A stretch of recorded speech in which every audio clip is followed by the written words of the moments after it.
Hey, everybody, welcome back to another episode of the Powerful Women Rising podcast. I'm your host, Melissa Snow.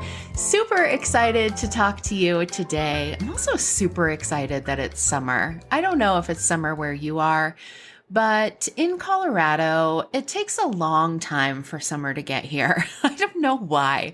We have these weird non-season seasons that are like, you think winter's over, but it's really not. And then you think it's spring, but then it snows, and it just feels like it takes forever for summer to get here. And I am one of those people that would rather be hot and in the sunshine than not hot and in the clouds. So I am very happy. I'm just celebrating the sunshine today.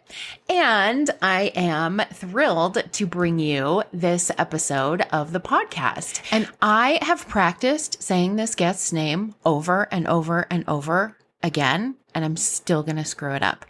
Every time I look at it, I want to say Sarah Raanan, but she told me how to pronounce it, and it is Raanan. Raanan. I think I said it right. I'm sorry, Sarah. I love you. I really practiced. I really, really did. Anyway, Sarah is a business coach and a content creator and a lovely human. I just really enjoyed talking to her about social media and her take on social media. And I'm excited for you guys to hear this interview and find out why immediately after the interview, I deleted my TikTok account. So Sarah is a business coach. She offers a 4-month deep dive coaching program for entrepreneurs, and she also helps solo business owners establish a clear and doable path towards building a profitable and organized business through accountability, support, system strategies, mindset work, all the things that we need without the stress and overwhelm.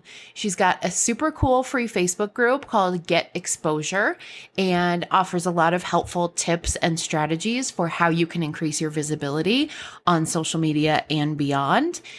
She has guest experts that come in and teach about various topics. And I know we're all very Facebook grouped out, but hers is exceptional. So check that out when you're done listening to this interview, and then hop over on Instagram, where I will be chatting about this topic all week and would love to hear your input. Here is my interview with Sarah Raanan.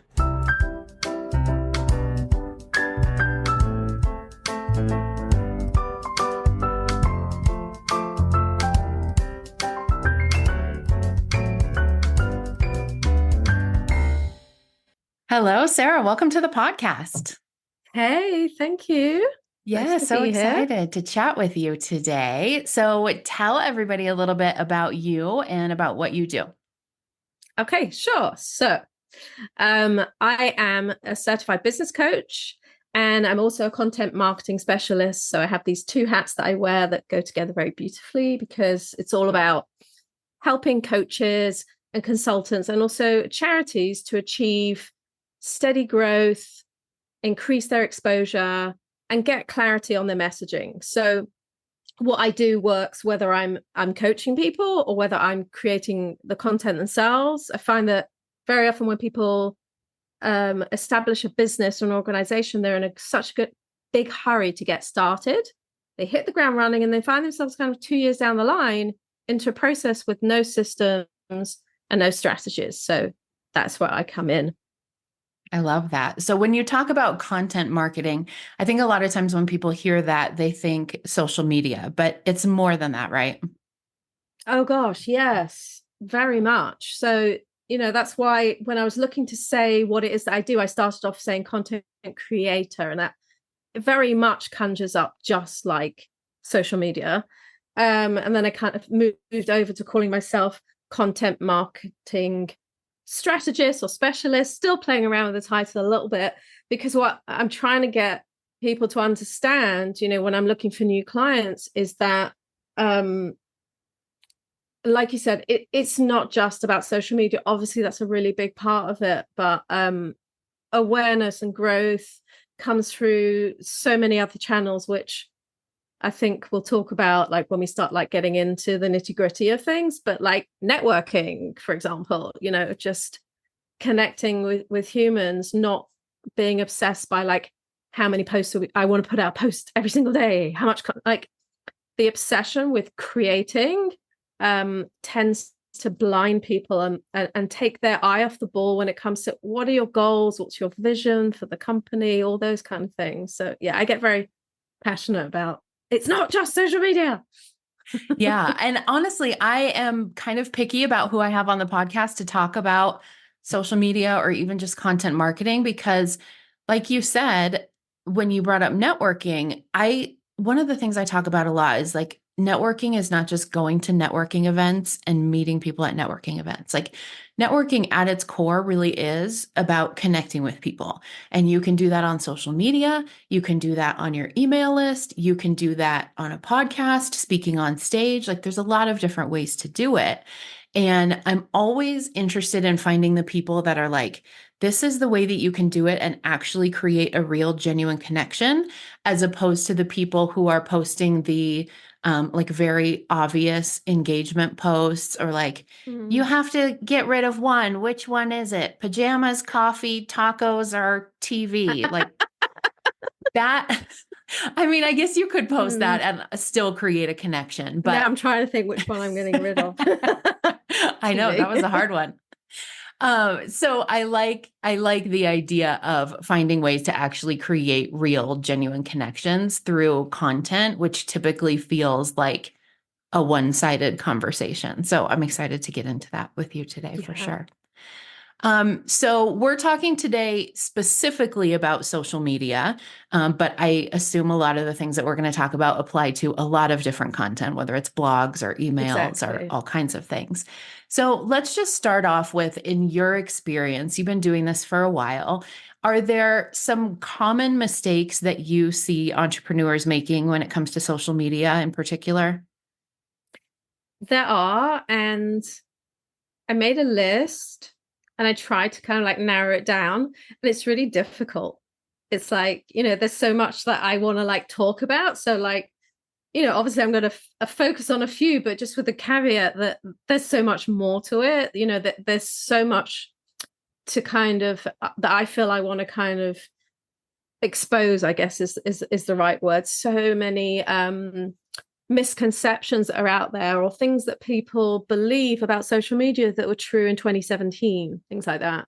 But something that I see a lot is that, people generally, when they're using social media, will very often have one or other of this problem, which is self-promotion. They'll either be doing it too much. It's like, buy my stuff, look at me, blah, blah, blah, and never be like doing the social part of social media, being sociable, behaving like a human, not interacting with anyone else's posts, not even responding to people that are commenting on yours. So it's all like me.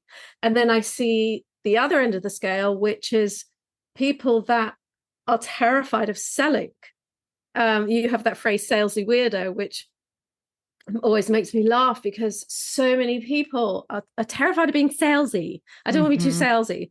And you should be, I don't like to use the word should, but I recommend that, when you're putting posts on social media, around 30% of that content should be sales based, because you need to you're in a business, it's not a hobby. You need to remind people that you have a service, you have a product, you have something to sell, and make it super easy to do that. I mean, that's part of this whole mistake kind of tagged onto it as well, is that even if you think that you're selling, you're not.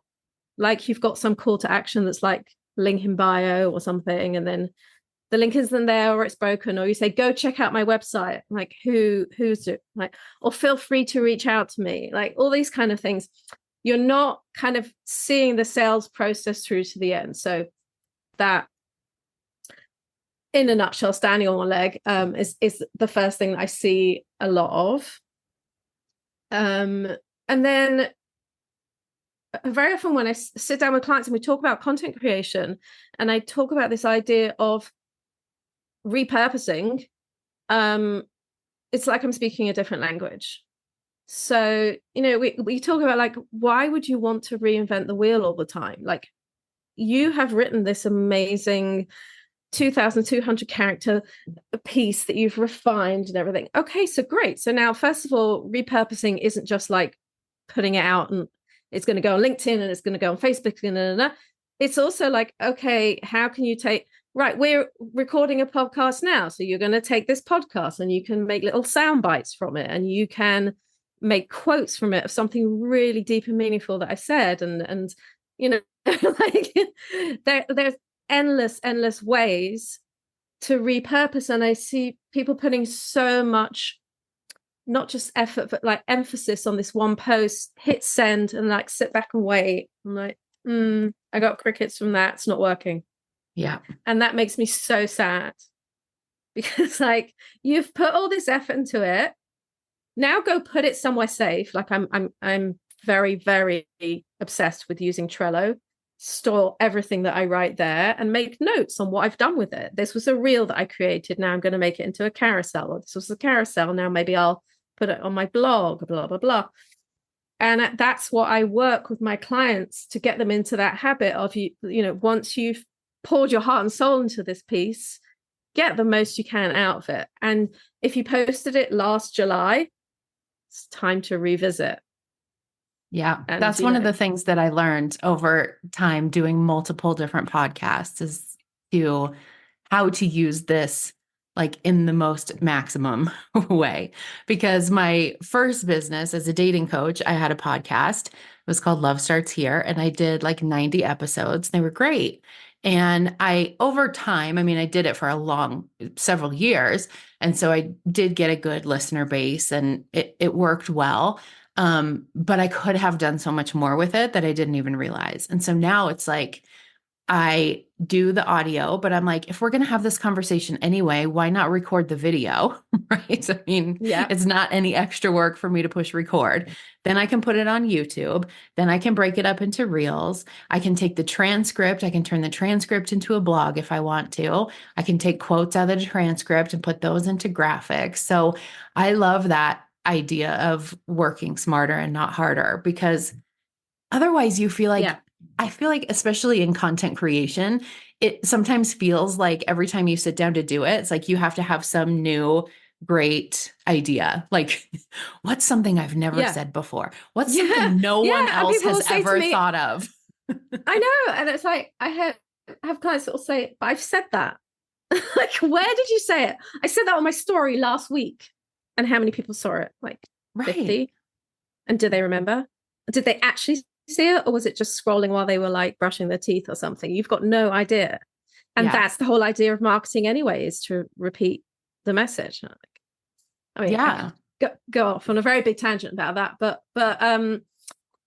the idea of like, what you just said about from video all the way through to, the however many pieces, let's say you create 8 pieces of content, is to have some kind of workflow just written down in Trello. That just reminds you, because you can forget. It's like, sometimes I forget what I like to eat. So I have like a whole idea of like menu ideas of like, what do I like to have for dinner? Because you forget. So having an actual list of, okay, we're going to start from video, or you might be starting from a blog post. It doesn't matter. Like, you're starting from written or you're starting from video, and you can take it both ways.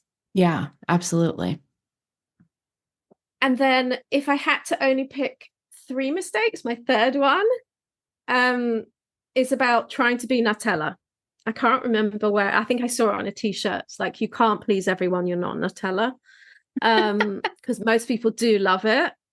And it's like, another thing that I hear a lot is, I don't want to put people off. I don't want to be too controversial. I don't want to polarize. I don't want to. No, I'm not saying, like polarization is a good thing, but that idea of if you speak to everyone, you speak to no one understands what you stand for. Like, the fact that I could say to you that I remember you talking about don't be a sleazy weirdo, like, that's obviously, it's stuck in my mind, and it leads to other connections. Like, I remember other things about you and the way that you approach business and the way that you approach networking and marketing. It kind of sets off like a train of thought.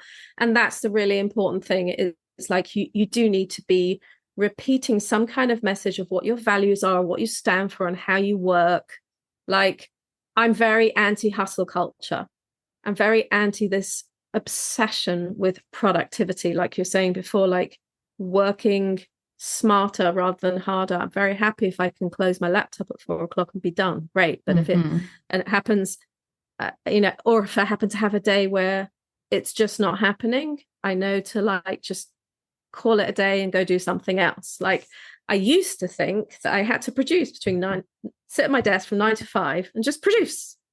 So those are things that I will talk, when I'm really in the swing of creating content for my own social media, which doesn't happen an awful lot anymore. Those are the kind of things that I will get ranty about, that I will talk about, this idea of burning the candle at both ends and sacrificing, and is just not a healthy way to be. And I talk about mental health a lot, and people know that. People that have been following me for a while will know that. And people that are new and come into my world, I need to keep repeating that so that the new people also know. Yeah. That makes me want to ask you a question that I did not prepare you for. So if you're like, I'm not answering that question, go away. I was stalking your Facebook in the middle of the night because I don't sleep. And I saw a post that you did not too long ago about the fact that you had kind of been MIA for a while. You live in Israel, and I know we have several clients in the Powerful Women Rising community who also live in Israel and have struggled with this. Like, I feel like I should be working. I should be doing something. I don't want to. I have no motivation. My heart's not in it. Should I just quit business? Like, what's going on? And I just want to ask you about that, because in the world of content creation and content marketing, and really just marketing and sales in general, I think we tend to feel like it needs to be consistent and or constant. Like, there's no way I could take 2 weeks, let alone 2 months, off of posting on social media, emailing my list, going to the networking events, doing the thing. Like, my whole business would fall apart and the world would just end. So can you talk a little bit to the people who feel like who constantly feel like they're not doing enough, or they need to keep doing more, or they're going through something that they're like, I really don't want to be doing this right now, but I have to? Like, what are your thoughts on that? I could talk for I could literally spend an hour diving, because you've like, every time you said another word, it's like, it's I know that was a just big question. there are so many layers to it. I mean, first of all, when it comes to like finding yourself living in a country that's at war, when the week before I was literally doing a guest expert session in someone's group about increasing visibility for your business, and the next week I was like sitting on the floor, like completely non-functional, like that change all of a sudden in itself, like, had to just kind of adjust to that. And I think also, like, it's going to be very individual, because the way that my business works is I'm either working with one-to-one clients who need my input, and we have the Zoom calls and everything, or I'm working for those clients where I'm creating the content for them. So in the case of the clients I'm creating content for, I prioritized those and kept those ticking over. And one of the clients is an Israel-based charity that is working with wives of fallen soldiers and all different things like that. So they totally understood if I was just having a day where I just wasn't able. So I'm saying that, that's my particular situation. That worked. We were able to carry on with that. And I was also able to just put a pause on my one-to-one coaching, work with my current clients, and just stop pushing the marketing. I didn't want to completely wind down and have people forget about me. So I did a couple of things. I put out a post on Facebook, the one before the one you saw, which says I'm taking a break. Giving and I just felt I didn't do that to be dramatic. I did it from the point of view of I want to inspire other people to do the same thing, because they know how prevalent I am on social media. And I took a 6-week break. I didn't know how long it was going to be. Just waited until I felt like I had kind of like a renewed sense of energy. And I think, this doesn't just apply to this situation. I think you have to be able to, what's the phrase? The minimum viable product, that phrase. So you have to be able to figure that out according to your your job, your work, your business, your company, what is that for you? Mm-hmm. So I described what mine was, and thankfully that worked. And I thought, what do I need to do in order to keep things ticking over? Okay, so I let my mailing list and Facebook people know I'm taking a break, but I want to keep going with, I have like an online networking group that I belong to. I want to keep going with that, just having conversations with people. I want to make sure that I'm still talking to humans. I don't want to completely isolate myself. That was really important for me. I feel like you asked me so many other interesting questions, but that was the bit that I really focused on. Yeah, no, that's good. That's good. Like I said, I know I didn't prepare you for that question. It's just when we were talking about it, I know there's so many people who can relate, and not necessarily because we're living in the middle of a war, but we all have personal things going on and things that are unexpected and things that are hard to get Yeah, and through. and you give yourself grace and have compassion for yourself like you would for a friend. If it was a Yeah. friend, you would say, give yourself a break, and there's no such thing as should. I Yeah. should be posting every day. No, you shouldn't. There's no should. What feels right? What feels doable right now? Yeah. Yeah. And that was one of the things I was telling the women in my group who were struggling with that is like the post itself is really not that big of a deal. The question is, what is the intention and the energy behind the post, right? Because you can tell Oh, the difference yes. between someone who sits down and creates a post because they're like, oh my gosh, I just had this realization or this experience and I want to share it because this was such a good lesson and this is really going to benefit people. And, I'm sure someone can relate, like someone who's sharing from that space, as opposed to the person who sits down at their computer and is like, I would literally rather be doing anything than sitting at this computer, but I have to make a post. So here it goes. Like you might as well just not even bother.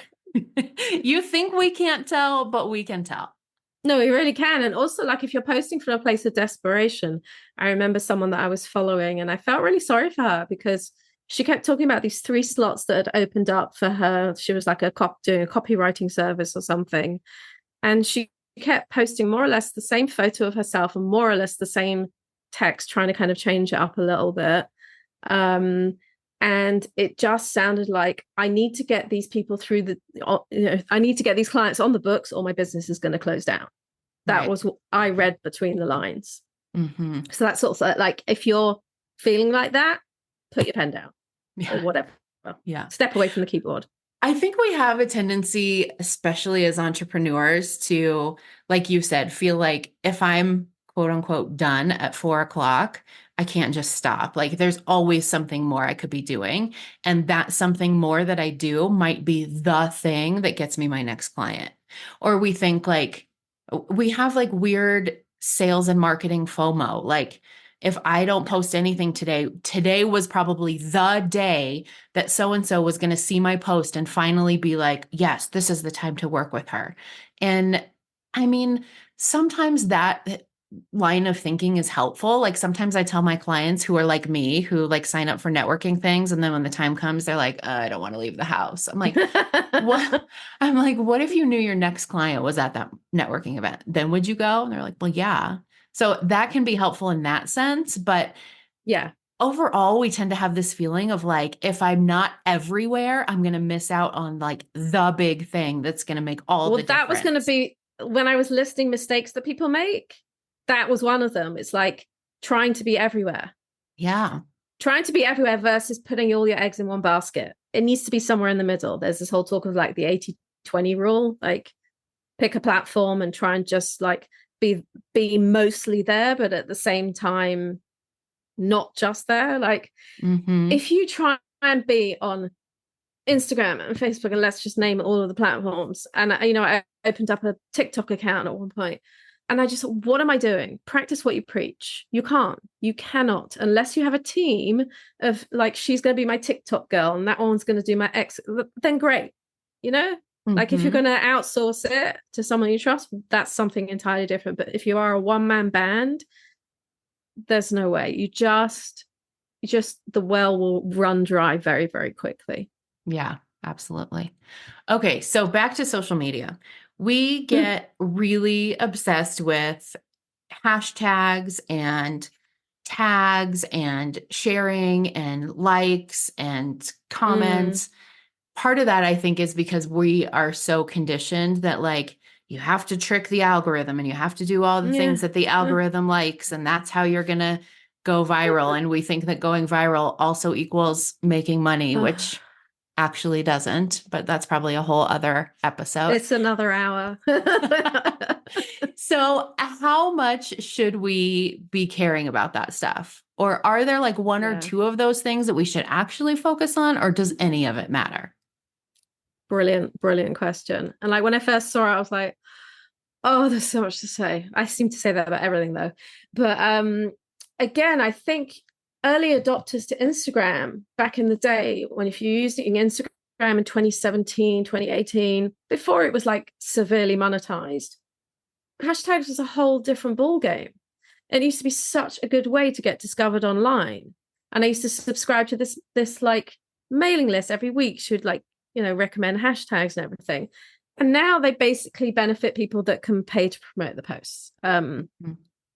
So you used to be able to, I had to write this down because I couldn't remember the difference. The feed used to be chronological. So you'd be able to click on a tab that said recent and see like recent trending posts in that hashtag. And I still follow hashtags, but back in the day I followed a lot of hashtags.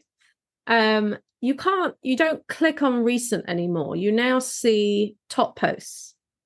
So they're prioritizing the people that have gone viral, have the big followings, the influencers, which putting priority with the people with the money and the fans. So the smaller creators were shut out. And at that point, people started kind of realizing this isn't working like it used to. And that's really the theme of social media, especially a platform like Instagram. I once created a course. I put my heart and soul into it during some lockdown, 2020 or something.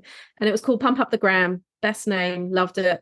And it was just like, this is everything you're ever going to need to know. And it literally, like 2 weeks after I launched it, the whole platform, just everything changed, everything. And then it was the start of everything just changing all the time. So, in terms of hashtags, what was the original point of hashtags? It was to help us be able to like kind of find things and categorize things, and to teach. There are different algorithms in Instagram. I won't get boring about it, but you've got the algorithm of what you like to see and the algorithm of what are you creating and where are we putting you. So there's like two different things going on there. So Instagram needs to know, who are you as a creator? What do we do with your posts? Well, that now happens through just the content that you're writing. If there's a caption, yes, you can still put a hashtag in front of it if you want to make it look orderly. Or you can create a caption that has all the keywords that you want to make sure that if you're going to write a post about the algorithm, make sure that it's got, content algorithm, like make sure that you've put your keywords into that caption and it just does the same thing. Okay. So yeah, basically they have been stripped of their power. So just forget it. Just post what you want to post. Ish. Make sure that you, like you said, what's the point of this post? What do I want from this? What do I want people to learn from this? Or what impressions I want to give? What I want to do afterwards? All of those things are important. What you write is important. But we were trained, especially on Instagram, to become to have this like need for see me, like me, share me, save me. And we can't do all of those. So what's your point with this post? Do you want to make this a super shareable post? Okay, so do that. Do you want to make it one of those posts that people are like, oh, I've got to save that? So make it a savable post. Like have a goal for like because you cannot put everything and the kitchen sink into every single post. There's plenty of time. There's endless posts that you can create. So like getting really, really specific. I find, and I do really struggle with that. I'm like, oh, but I want to also say this. No, just say this one main idea and just focus on making it shareable or entertaining or savable, something that you want, like you're going to send to your friend in because that's also a share. Mm-hmm. You may not see a public share, but someone may have like shared it in a DM to a friend because it was really funny. Right. And then you've got the idea of tagging people as well. So I think a lot of people don't realize when you share someone's post to your story, they can't always see that you've done that unless you tag them. And a lot of people don't realize that. So they'll be all nice and share someone's post, and then they'll get all kind of, oh, she's so rude that she didn't say anything. She hasn't seen it. You need to tag her and just say and write something. Don't just share the post, write why you're sharing. Like put some meaning behind it and make sure the other person sees it. I see people using tagging to like tag big accounts in the hope of getting attention. Really not worth it. It's just annoying. You'll probably get blocked. Only actually tag someone if it's relevant. Like if you are talking about them, sharing on their posts, or you had some kind of collaboration together, then it's worth it.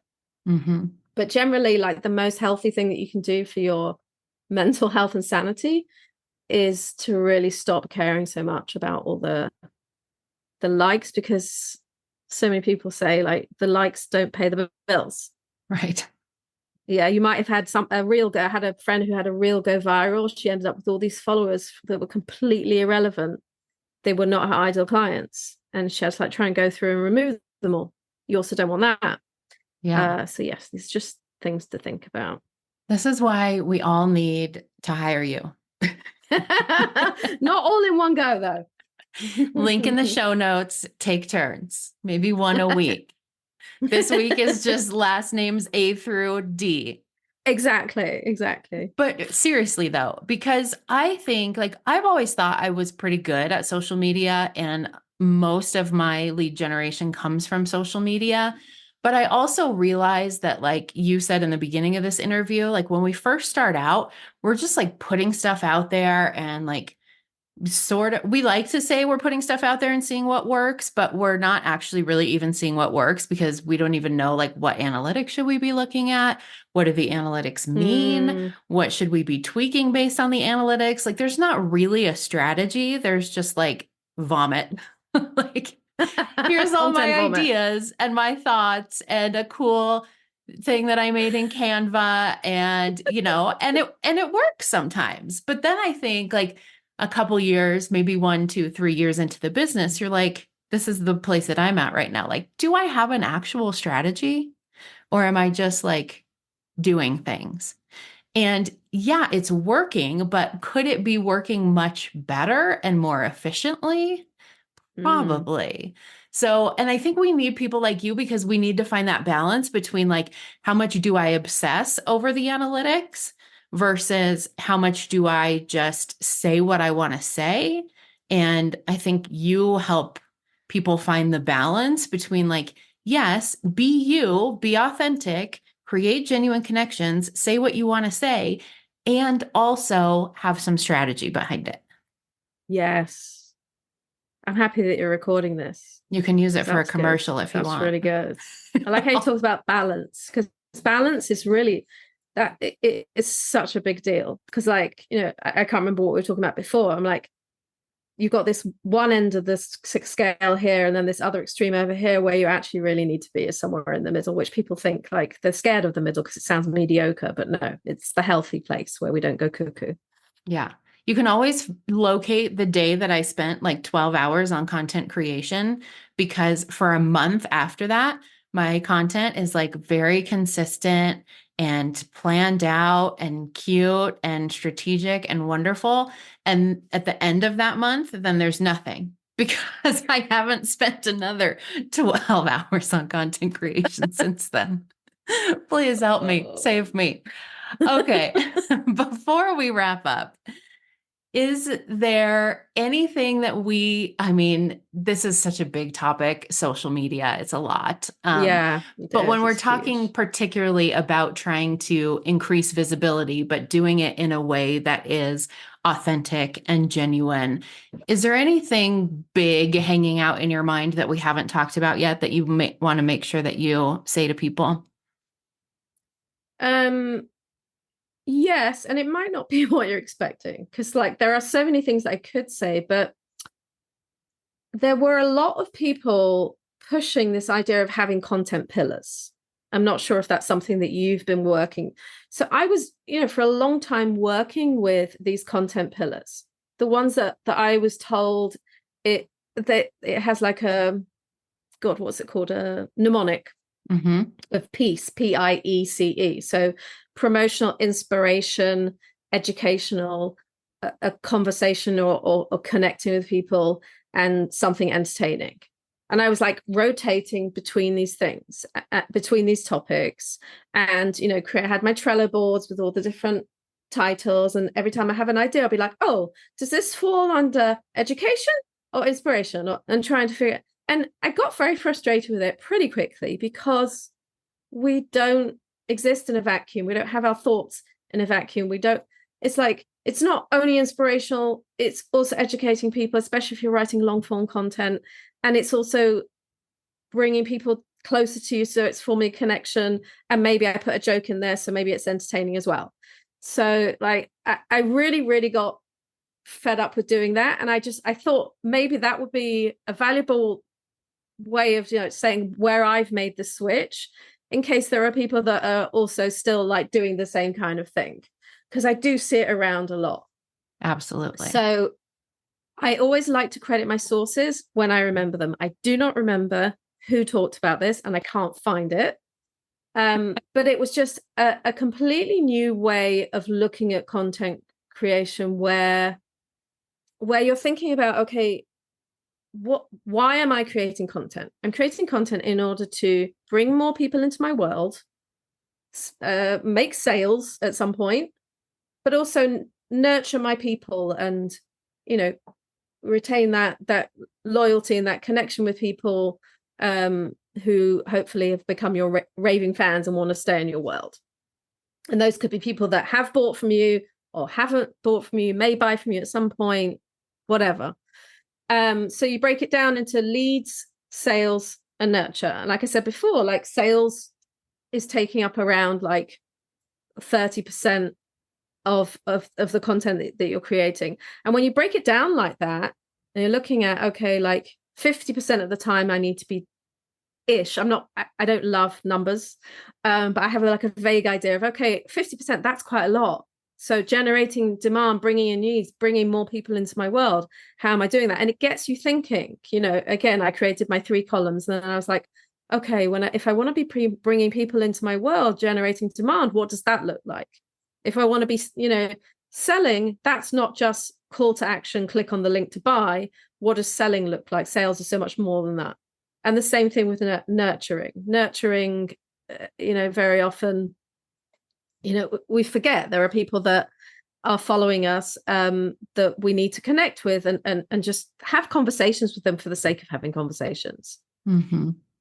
So not all content is created equal. You've got to find the right formats and the topics that resonate with you. But I think like if people stick to remembering why we're doing it, like you said, not just like throwing mud on the wall and seeing what sticks, the social media will be a better place.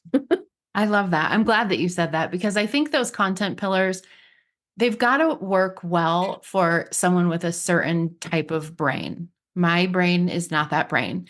And this is just one of many, many things. This is a whole other episode that I have tried to force my incredibly neurodivergent brain into doing. Like, no, you need content pillars. Today is Tuesday. You must be inspiring. And no. Exactly. That's exactly the problem with it. Exactly. It's time to inspire people. Right. I know. And then on Friday, I get a really inspiring thought. I'm like, shit, it's Friday. Shit. It needs to wait. This isn't the day to be inspiring. How do I make this funny instead? But my listeners have heard me say this so many times. What works for one person is not necessarily going to be what works for you. And so if the content pillars work great for Sally, social media expert, super. Let her use them and let her sell them to everyone that they work for. And if they don't work for you, that doesn't mean there's something wrong with you. It doesn't mean that you're doing it wrong. It doesn't mean that you have no strategy and what you're doing isn't going to work. You just have to find the strategy that works for you. And that's not the same for everybody. Yeah. Amen. All right. There we go. All right. If people want to connect with you, what is the best way for them to do that? So yeah, as I rejoined social media after my 6-week break, I am mainly split between Facebook and Instagram. So you'll have links to both of those. I use my my personal Facebook because Facebook business pages were buried many years ago, so no one really uses them so much anymore. Same. Yeah, I accept all most friend requests on Facebook, and Instagram. I wouldn't say I'm like 80-20 split between Facebook and Instagram. I'd say it's kind of like more like a 50-50 thing. I'm basically very findable. You can, it's not difficult to find me. And I have this I think one of the links that I gave you was to my Facebook group. It's a Facebook group called Get Exposure, for small business owners, entrepreneurs, whatever we want to call ourselves. And at the moment, the focus is very much on having guest experts in there, and just having really interesting conversations like this one about what it's like to run a business. Awesome. I will put the link for your Facebook group, for your personal Facebook, for your Instagram in the show notes. Everyone can go and connect with you. And you can finish your list of mistakes that we're making on social media. You can publish your top 100 mistakes, and then we'll all come get it. How's that? Exactly. I was thinking I'm going to repurpose these and turn this into something else, right? See? Take your own advice. Like the 6 mistakes, and now everyone wants to know what they are, right? All right. We'll be waiting very patiently. All right. Thank you so much, Sarah. This has been a great conversation. Thank you.